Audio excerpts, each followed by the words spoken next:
ਪਿਓ ਪੁੱਤਰਾਂ ਲਈ ਹੋ ਜਾਂਦੇ ਅੰਨੇ,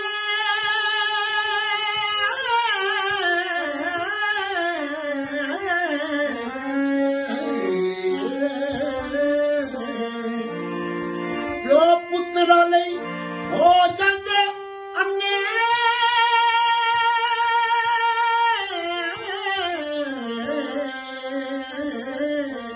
ਤੇ ਹਸ਼ਰਾਂ 'ਚ ਅੱਖ ਖੁੱਲਦੀ, ਬਾਬਾ ਸੋਤਾ ਅੱਖ ਖੁੱਲਦੀ। ਜੀ ਬਾਬਾ ਸੂ अस्सलाम वालेकुम जी।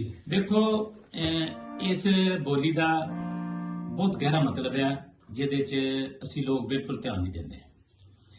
कोई बंदा रिश्वत खांदा है या कोई बंदा डाका मारता है जी जी या कोई बंदा जुल्म करता है अपने, वो सारे कुछ इस वास्ते करता है या जाती आराम वास्ते जे बहुता अपनी औलाद वास्ते।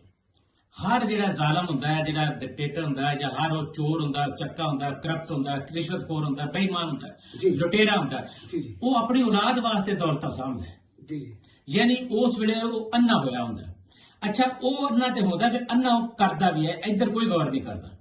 ਜਿਹੜੇ ਘਰ ਦੇ ਵਿੱਚ ਇੱਕ ਬੰਦੇ ਨੂੰ ਪਤਾ ਹੈ ਕਿ ਮੇਰੇ ਇੱਕ ਬੀਵੀ ਨੂੰ ਪਤਾ ਹੈ ਮੇਰੇ ਖਾਮਦ ਦੀ ਤਨਖਾਹ ਲੱਖ ਰੁਪਏ ਮਹੀਨਾ, ਤੇ ਉਹਦੇ ਕੋਲ 5 ਕਰੋੜ ਦੀ ਗੱਡੀ ਹੈ। ਉਹ ਬੀਵੀ ਕਿਉਂ ਨਹੀਂ ਕਹਿੰਦੀ ਕਿ 5 ਕਰੋੜ ਦੀ ਗੱਡੀ ਕਿੱਥੋਂ ਆਈ ਹੈ? ਉਹ ਬੀਵੀ ਨਾਲ ਰਲੀ ਹੁੰਦੀ ਹੈ। ਜਵਾਨ ਪੁੱਤਰ ਜਿਹੜੇ ਇੱਧਰ ਫਰਾਰੀਆਂ ਲਈ ਫਿਰਦੇ ਤੇ ਪੋਰਸ਼ੇ ਲਈ ਫਿਰਦੇ ਤੇ ਇੱਧਰ ਧਮਕੀਆਂ ਦਿੰਦੇ, ਪਤਾ ਕਿਸ ਦਾ ਬੇਟਾ ਹੂੰ, ਉਹ ਸ਼ਾਮਲ ਹੁੰਦੇ ਆ ਵਿੱਚ। ਉਹ ਕਿਉਂ ਨਹੀਂ ਬੋਲਦੇ ਕਿ ਅਸੀਂ ਇਹ ਬਾਬਾ ਕਿੱਥੋਂ ਆਏ ਪੈਸੇ? ਲੇਕਿਨ ਮੇਨ ਕਿਰਦਾਰ ਫਿਰ ਪਿਓ ਦਾ, ਮੇਨ ਕਿਰਦਾਰ ਪਿਓ ਦਾ ਇਸ ਵਾਸਤੇ ਆ ਕਿ ਉਹ ਆਪਣਾ ਇੰਨਾ ਅੰਨਾ ਹੋ ਜਾਂਦਾ, ਆਪਣੀ ਜ਼ਿੰਦਗੀ ਦੇ ਵਿੱਚ ਇੰਨਾ ਅੰਨਾ ਹੋ ਜਾਂਦਾ ਹੈ ਕਿ ਉਹਨੂੰ ਇਹ ਭੁੱਲ ਜਾਂਦਾ ਹੈ ਕਿ ਮੈਂ ਕਿਸੇ ਦਿਨ ਮਰਨਾ। ਉਸ ਅੰਨੇ ਹੋਏ ਚ ਨਾ ਸਿਰਫ ਉਹ ਆਪਣੀ ਦੋਜ਼ਖ ਬਣਾਉਂਦਾ ਹੈ, ਆਪਣੇ ਵਾਸਤੇ ਦੋਜ਼ਖ ਖੋਲਦਾ ਹੈ, ਉਹ ਆਪਣੀ ਬੀਵੀ, ਬੱਚਿਆਂ, ਪੋਤਿਆਂ, ਦੋਤਿਆਂ, ਔਲਾਦ, ਮਾਂ ਪਿਓ ਦੇ ਵੀ ਉਹ ਤਕਲੀਫ ਦਾ ਬਾਇਸ ਬਣਦਾ।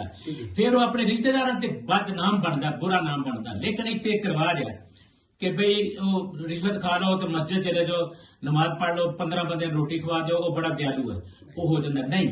ये जेडे प्यो ने ये दोगले ना बनन, एक पासे हराम की कमाई, जुल्म की कमाई, हराम की कमाई फिर भी छोटी गल है, जुल्म की कमाई कमा के जुल्म की कमाई बच्चों को खुआ के, बीवी को खुआ के, दोते पोतरियां खुआ के फखर महसूस करते हैं।